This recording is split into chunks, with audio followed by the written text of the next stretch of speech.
আমার প্রিয় ছাত্রছাত্রীরা, আমি সায়নদেব চৌধুরী ইতিহাসের সহজপাঠ ইউটিউব চ্যানেলে তোমাদের স্বাগত। আজকে আমাদের পড়ার বিষয় ক্লাস 12 এর খুব গুরুত্বপূর্ণ টপিক পলাশীর যুদ্ধের কারণ, বা এই প্রশ্নটা আরেকভাবেও আসতে পারে, বাংলার নবাব সিরাজউদ্দৌলার সঙ্গে ইংরেজ কোম্পানির বিরোধের কারণ। উত্তর কিন্তু একই। আমি ডিরেক্ট উত্তরের মধ্যে ঢুকছি। আলীবর্দী খাঁ বাংলার নবাব, তিনি সিংহাসনের উত্তরাধিকারী হিসাবে মনোনীত করে যান সিরাজউদ্দৌলাকে। কিন্তু সিরাজউদ্দৌলার সঙ্গে ইংরেজ কোম্পানির বিরোধের কারণগুলো আলোচনা করতে গেলে আমাদের 1717 সালের একটা খুব গুরুত্বপূর্ণ ঘটনা একটুখানি খেয়াল করে দেখা দরকার। 1717 সালে মুঘল সম্রাট ফারুক শিয়ার ব্রিটিশ ইস্ট ইন্ডিয়া কোম্পানিকে একটা ফরমান প্রদান করেন, যেটাকে আমরা জানি ফারুক শিয়ারের ফরমান বলি। এই ফারুক শিয়ারের ফরমান অনুযায়ী British East India company Bangla সুবা, অর্থাৎ তৎকালীন বাংলা, বিহার এবং উড়িষ্যা, আমাদের খেয়াল রাখতে হবে বাংলা মানে কিন্তু শুধু বর্তমান পশ্চিমবঙ্গ না, বাংলা মানে কিন্তু এখানে বর্তমান পশ্চিমবঙ্গ এবং বর্তমান বাংলাদেশ, তার সঙ্গে বিহার, তার সঙ্গে উড়িষ্যা, এই টোটাল অঞ্চলটা নিয়ে তখনকার দিনে বাংলা সুবা। বাংলা সুবায় মাত্র বার্ষিক 3000 টাকার বিনিময় বিনা শুল্কে, প্রায় এটাকে অলমোস্ট বিনা শুল্কই বলা যায়, মানে প্রায় ট্যাক্স না দিয়ে আমদানি এবং রপ্তানি বাণিজ্যের অধিকার অর্জন করে। ব্রিটিশ ইস্ট ইন্ডিয়া কোম্পানি এই যে আমদানি এবং রপ্তানি বাণিজ্যের অধিকার অর্জন করে একটা খুব নামমাত্র মূল্যে, এই যে ছাড়পত্রটা তারা পেয়েছিল এটাকে বলা হতো দস্তক। কিন্তু ব্রিটিশ কর্মচারীরা এই দস্তকটাকে কিন্তু নিজেদের স্বার্থে ইউজ করত। ফারুক শিয়ার ফরমানটা দিয়েছিলেন কিন্তু ব্রিটিশ ইস্ট ইন্ডিয়া কোম্পানিকে, কোম্পানির কোনো কর্মচারীর ব্যক্তিগত বাণিজ্যের জন্য নয়। কিন্তু কোম্পানির কর্মচারীরা তাদের ব্যক্তিগত বাণিজ্যের জন্য এই দস্তক বা ছাড়পত্রের অপব্যবহার করত। এই বিষয়টা মনে রেখে আমাদের পলাশীর যুদ্ধের কারণগুলো আলোচনা করা দরকার। প্রথমেই আমরা যেটা দেখব, সিরাজ সিংহাসনে বসার পর ব্রিটিশরা নজরানা বা উপঢৌকন প্রেরণ করেনি। আমাদের ভারতবর্ষের সুপ্রাচীনকালের রীতি অনুযায়ী যখন কোনো রাজা বা মহারাজা সিংহাসনে বসেন, তখন সমাজের জ্ঞানী গুণী বা অভিজাত ব্যক্তিরা বা বড় ব্যবসায়ীরা তারা কিন্তু নতুন রাজা বা মহারাজা বা সুলতান বা নবাবকে সম্মান জানানোর জন্য একটা নির্দিষ্ট উপহার বা নজরানা প্রদান করেন। বাকিরা করলেও, অর্থাৎ অন্যান্য ইউরোপীয় কোম্পানি যারা সেই সময় বাংলাদেশে বাণিজ্য করত, তারা এটা করলেও ব্রিটিশ ইস্ট ইন্ডিয়া কোম্পানি কিন্তু সেটা করেননি। তারপরে আমি যেটা প্রথমেই আলোচনা করলাম, দস্তকের অপব্যবহার। কোম্পানির কর্মচারীরা তাদের ব্যক্তিগত বাণিজ্যে দস্তকের প্রতিলিপি ব্যবহার করত।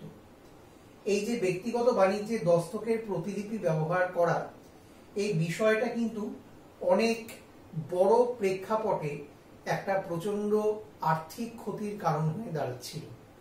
কিরকম বিষয়টা একটুখানি ভেঙে বলি।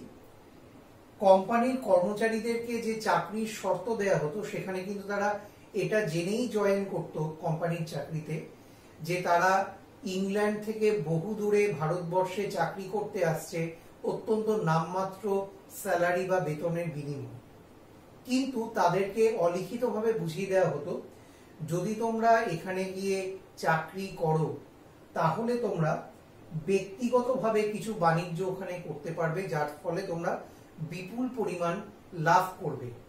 সেটাকে তারা প্রায় চাকরির অলিখিত শর্ত বলে ধরে নিয়েছিল এবং তাদের ব্যক্তিগত বাণিজ্য কিন্তু তারা এই দস্তকের অপব্যবহার করত। এর ফলে দুরকম ভাবে ক্ষতি হতো। এক, নবাব যে পরিমাণ তার শুল্ক বা ট্যাক্স পাওয়া উচিত বাণিজ্যের কারণে, সেটা নবাব পেতেন না। দ্বিতীয়ত, দেশীয় বণিক বা অন্যান্য ইউরোপীয় কোম্পানি যারা এখানে বাণিজ্য করত, তারা তো নবাবকে উপযুক্ত ট্যাক্স বা শুল্ক প্রদান করেই বাণিজ্য করত। কিন্তু ব্রিটিশরা যেহেতু এই বাণিজ্যের জন্য কোনো রকম শুল্ক প্রদান করত না, তার ফলে ব্রিটিশদের যে বাণিজ্যের পণ্য, সেই বাণিজ্যের পণ্যের দাম অন্যান্য বণিক গোষ্ঠী, সেটা দেশীয় হোক বা অন্যান্য ইউরোপীয় বণিক গোষ্ঠী হোক, তাদের তুলনায় বেশ কিছুটা কম হতো। যেহেতু এটা একটা অসম প্রতিযোগিতার বিষয় ছিল, যে ন্যাচারালি আমি যদি ট্যাক্স পেমেন্ট করে একটা জিনিস বিক্রি করতে যাই, তাহলে তার যা এমআরপি হবে, আমাকে যদি সরকারকে কোনো ট্যাক্স না দিতে হয়, তাহলে ডেফিনেটলি আমি সেই জিনিসটার দাম অনেক কম রাখতে পারবো। আর দেশের জনতা তারা যখন কোনো দোকানে সেই কোনো জিনিস কিনতে যাবে, তারা কিন্তু এটা দেখবে না যে এটা বিদেশি পণ্য না এটা দেশি পণ্য, কোনটার দাম বেশি কোনটার দাম কম। তারা প্রথম যে বিষয়টা দেখবে সেটা হচ্ছে কোন জিনিসটার দাম কম। সেটা বিদেশিও হতে পারে, দেশীয় হতে পারে। এটা সাধারণ লোকের খুব সাধারণ সাইকোলজি। ন্যাচারালি দেশীয় বণিকরা একটা অসম প্রতিযোগিতার মুখে পড়তো, তাদের জিনিস বিক্রি হতো না, কিন্তু ব্রিটিশ কোম্পানির জিনিস কিন্তু বিক্রি হয়ে যেত। যার ফলে এই দস্তকের অপব্যবহার কিন্তু সামগ্রিকভাবে ভারতীয় বা আরো প্রিসাইজলি বলতে গেলে বাংলাদেশের যে অর্থনৈতিক কাঠামো, সেটার ওপর একটা চূড়ান্ত আঘাত ছিল। প্লাস সিরাজের অন্যতম মাসি ঘসেটি বেগম, যিনি ঢাকার শাসক ছিলেন সেই সময়, তিনি প্রথম থেকেই সিরাজ বিরোধী ছিলেন এবং তার অন্য একজন মাস্তুতো ভাই আলীবর্দী খানের 3 মেয়ে, সিরাজ তার মধ্যম মেয়ে আমিনা বেগমের ছেলে, বাকি একজন ঘসেটি বেগম এবং তার অপর একজন মাস্তুতো ভাই শৌকত জাঙ্গ, তারা দুজনেই কিন্তু সিরাজের সম্পূর্ণভাবে বিরোধী ছিলেন। এই শৌকত জাঙ্গ ছিলেন পূর্ণিয়ার শাসক, বিহারের পূর্ণিয়ার শাসক। সিরাজ বুঝতে পেরেছিলেন যে ব্রিটিশ ইস্ট ইন্ডিয়া কোম্পানি সিরাজের প্রতি বিদ্বেষ বশত ঘসেটি বেগম এবং শৌকত জং, যারা সিরাজের বিরোধী হিসেবেই পরিচিত ছিলেন, তাদের সঙ্গে হাত মেলাতে পারেন। তিনি ঘসেটি বেগমকে মতিঝিল প্রাসাদে প্রথমে গৃহবন্দী করে রাখেন, তারপর তাকে শোনা যায় যে তাকে ওখানেই জীবন্ত অবস্থায় কবর দেন, সেটা ডিফারেন্ট ইস্যু। আর শৌকত জানকে তিনি যুদ্ধে নিহত করেন। তিনি ঘসেটি বেগমের যিনি দেওয়ান ছিলেন, ঢাকার দেওয়ান রাজবল্লভ, বুঝতে পারেন যে রাজবল্লভ হিসেবে ঢাকার যে প্রদেয় রাজস্বের হিসেব, সেই হিসেবে বিপুল পরিমাণ তছরূপ করেছেন। তিনি রাজবল্লভকে ওই হিসেবপত্র সহ মুর্শিদাবাদে তার যে রাজ দরবার, সেখানে আসতে বলেন। কিন্তু রাজবল্লভ অত্যন্ত চতুর ব্যক্তি, তিনি বুঝে যান যে মুর্শিদাবাদে গেলেই তিনি সিরাজের হাতে বন্দী হবেন।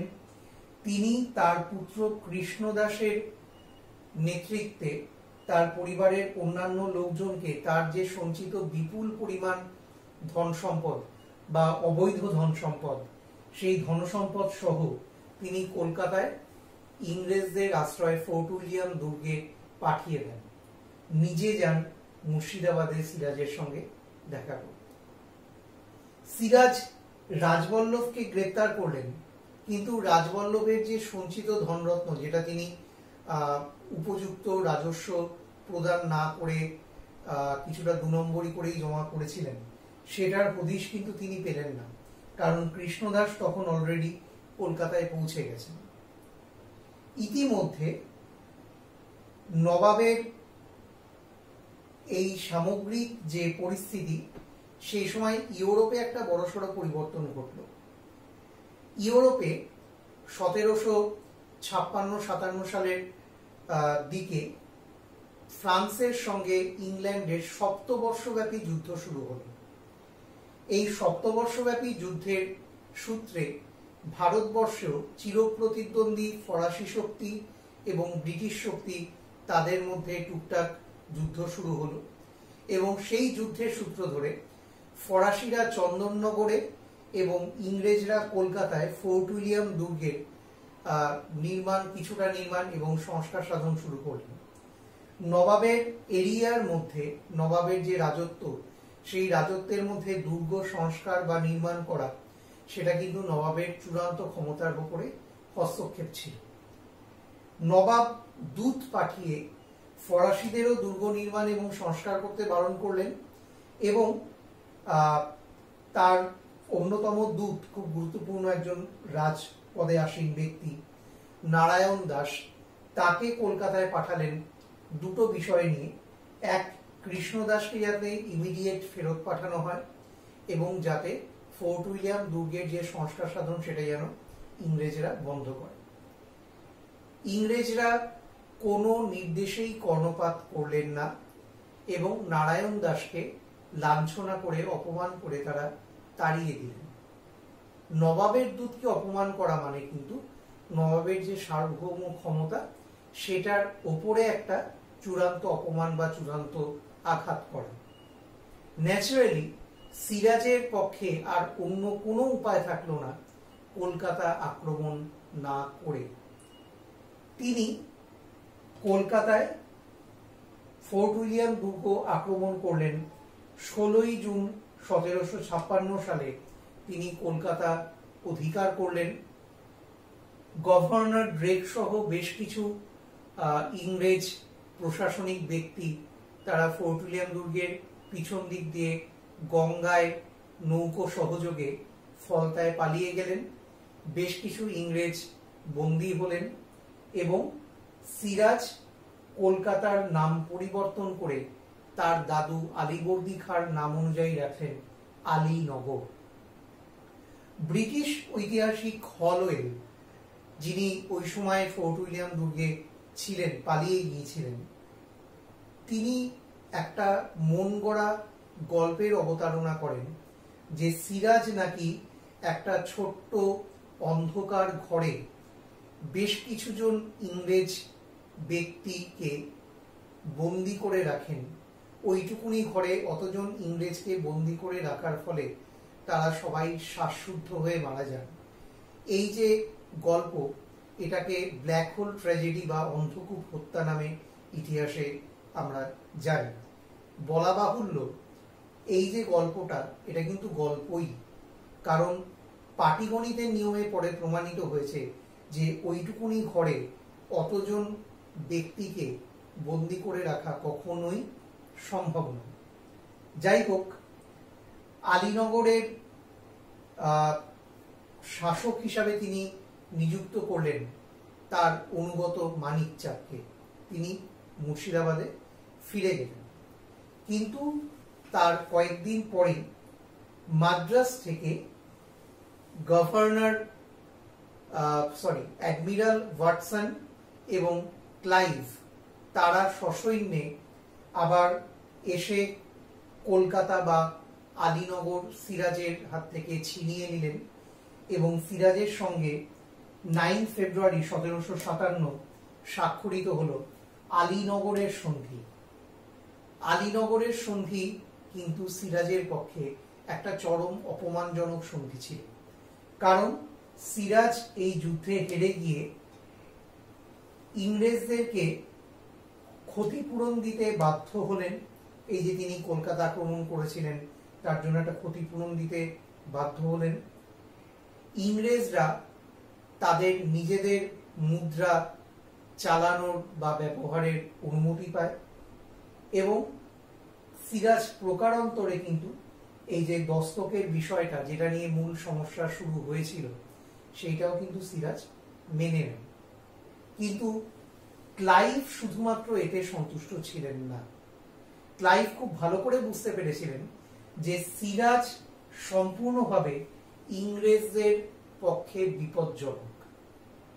সেই সময় সিরাজ বিরোধী মুর্শিদাবাদে যে কর্তা ব্যক্তি, অন্যান্য যারা মানে খুব গুরুত্বপূর্ণ অভিজাত যারা ছিলেন, যেমন মীর জাফর, সিরাজের অন্যতম সেনাপতি, প্রধান সেনাপতি উমিচাঁদ, রায় দুর্লভ, জগৎ শেঠ, মহাতাব চাঁদ, এরা ছিলেন বিখ্যাত ব্যাংকার এবং বণিক শ্রেণী।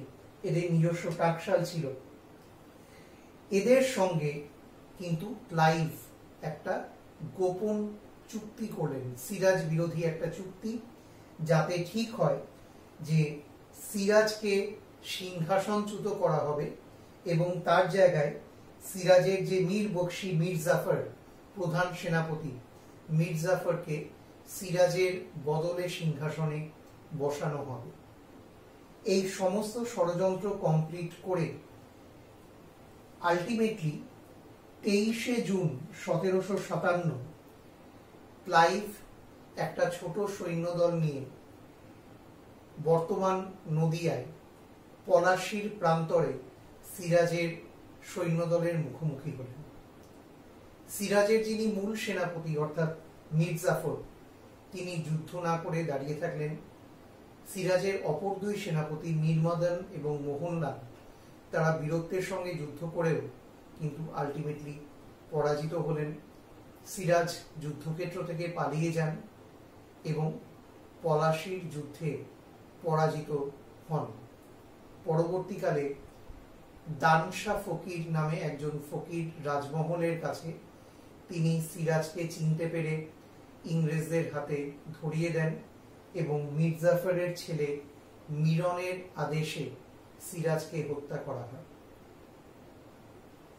এই যে সামগ্রিক ষড়যন্ত্র, পলাশীর যুদ্ধ, এই পলাশীর যুদ্ধকে ঐতিহাসিকরা নানা রকম ভাবে ব্যাখ্যা করেছেন।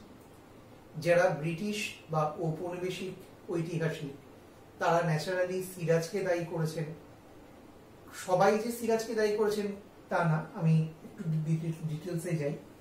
হলওয়েল আমি আগেই বললাম, ওই যিনি অন্ধকূপ হত্যা বা ব্ল্যাক হোল ট্র্যাজেডি যিনি গল্পের অবতারণা করেন, তিনি সিরাজকে বলেন সিরাজ ছিলেন নীতিজ্ঞানহীন, স্বৈরাচারী এবং অর্থলোভী। এসসি হিল, বিখ্যাত ঐতিহাসিক, তিনিও সিরাজের অহংকার বা অহমিকা এবং লোভকেই পলাশীর যুদ্ধের জন্য দায়ী করেছেন। রবার্ট ওর্ম বা পার্সিভাল স্পিয়ার, এদের মতটা একটু অন্যরকম। রবার্ট ওর্ম বলেন যে ক্লাইভ চেয়েছিলেন অ্যাকচুয়ালি বাংলায় তার অনুগত একজন শাসককে বসাতে, এবং মীর জাফর যেহেতু ক্লাইভের শর্তে চলতে রাজি হয়ে যান এবং সিরাজকে দিয়ে যেহেতু কখনোই ইংরেজদের স্বার্থ অনুযায়ী কাজ করানো সম্ভব ছিল না, তাই এই বৃহত্তর ষড়যন্ত্রের অবতারণা। পার্সিভাল স্পিয়ার বলেছেন যে ক্লাইভ চেয়েছিলেন অতিরিক্ত মুনাফা, আরো বেশি পরিমাণ মুনাফা। এই অতিরিক্ত অর্থনৈতিক মুনাফা বা বাণিজ্যিক মুনাফা লাভের আশায় তিনি কিন্তু পলাশীর যুদ্ধের যে ষড়যন্ত্র তাতে অংশ নেন। ব্রিজেন গুপ্ত, ভারতীয় ঐতিহাসিক, তিনি একটু অন্যরকম ভাবে বিষয়টাকে দেখেছেন। তিনি বলেছেন যে সিরাজ বিরোধী যে দেশীয় ব্যক্তিরা অর্থাৎ ভারতীয় ব্যক্তিরা, যেমন মীর জাফর, উমিচাঁদ, রায় দুর্লভ, জগৎ শেঠ, এদের প্রত্যেকের কিছু না কিছু ব্যক্তিগত উদ্দেশ্য ছিল।